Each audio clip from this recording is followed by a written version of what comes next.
দিনগুলোতে যদি দুপুরের মেনুতে এরকম রেসিপি থাকে তাহলে আর কিছু লাগবে না। সো হ্যালো এভরিওয়ান, রূপালীর রান্নাঘরে সবাইকে স্বাগত জানিয়ে শুরু করছি আজকের রেসিপি দুধ পটলের দোরমা। তো ফ্রেন্ডস, চলো আজকের দুধ পটল রেসিপির উপকরণগুলো তোমাদের সাথে এক এক করে শেয়ার করে নিচ্ছি। দেখো, এখানে পটলটা আমি এরকমভাবে কেটে নিয়েছি, ভেতরের অংশটা আমি চামচ দিয়ে বের করে নিয়েছি। এখানে রয়েছে নারকেল কুচি, কিশমিশ, কাঁচা লঙ্কা, আদা, টমেটো। এখানে রয়েছে পটলের ভেতরকার অংশটা, রয়েছে কাজু পেস্ট আর সর্ষে পেস্ট, রয়েছে হাফ কাপ পরিমাণ দুধ। ফোড়নের জন্য নিয়ে নিয়েছি কালো জিরে, এলাচ, দারচিনি, কাঁচা লঙ্কা, লবঙ্গ। এখানে রয়েছে গরম মশলা পেস্ট। এখানকার আদা, টমেটো, কাঁচা লঙ্কা, নারকেলগুলো আমি ভালোভাবে পেস্ট করে নেব। সঙ্গে পটলের ভেতরকার অংশটা সবগুলো আমি মিক্সিং বলে নিয়ে পেস্ট করে নিচ্ছি। এর মধ্যে আমি অল্প জল অ্যাড করে দিচ্ছি। এবার পটলটাতে আমি অল্প নুন মেখে ভেজে নেব। এখানে কোনো হলুদের ব্যবহার করছি না, হলুদটা দিলে ভাজার সময় তেলটা কালো হয়ে যাবে। এবার প্রথমে আমি কড়াইয়ে তেল দিয়ে দিচ্ছি, দিয়ে দিচ্ছি নুন মাখানো পটল, দিয়ে আমি ভালোভাবে ভেজে নেব। পটলটা আমি আস্তে আস্তে উল্টে দিচ্ছি।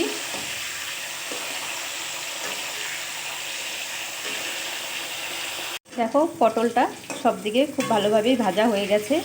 এবার আমি এগুলোকে নামিয়ে নেব।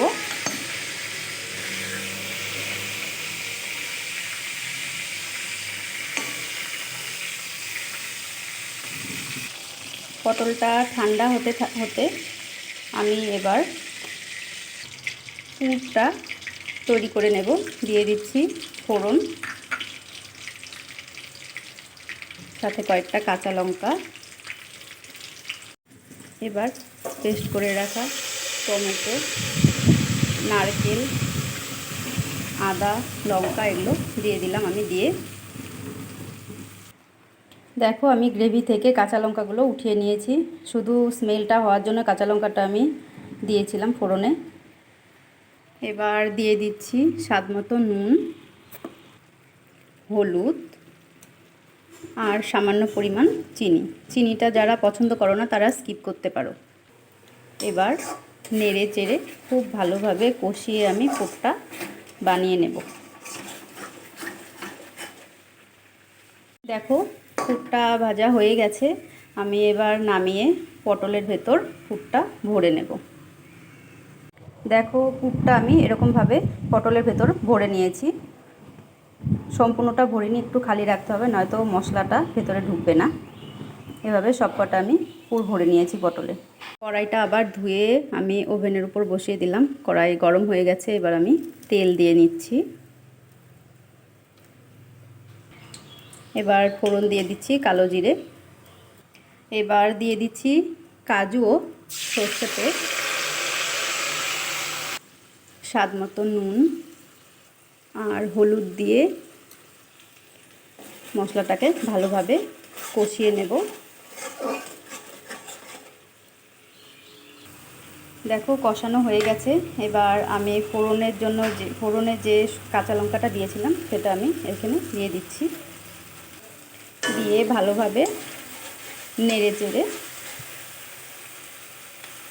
এবার আমি এতে দুধটা অ্যাড করে দিচ্ছি।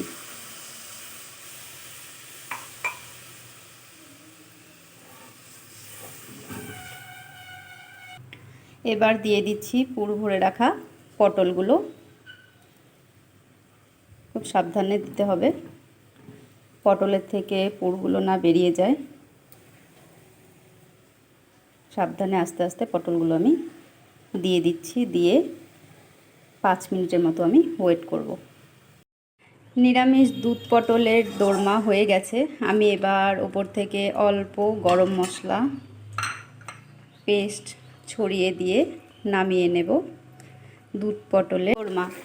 তো ফ্রেন্ডস, তোমরা কে কোথা থেকে এই রেসিপি দেখছো অবশ্যই কমেন্টে জানাবে। ভালো লাগলে তোমরাও একবার এরকমভাবে বাড়িতে ট্রাই করে দেখো, আশা করি ভালো লাগবে। আমি এবার রেসিপিটি নামিয়ে নিচ্ছি, নামিয়ে সার্ভ করে নিচ্ছি। তো ফ্রেন্ডস, আজকে দুধ পটলের দোরমার রেসিপি হয়ে গেছে, আমি সার্ভ করে নিয়েছি।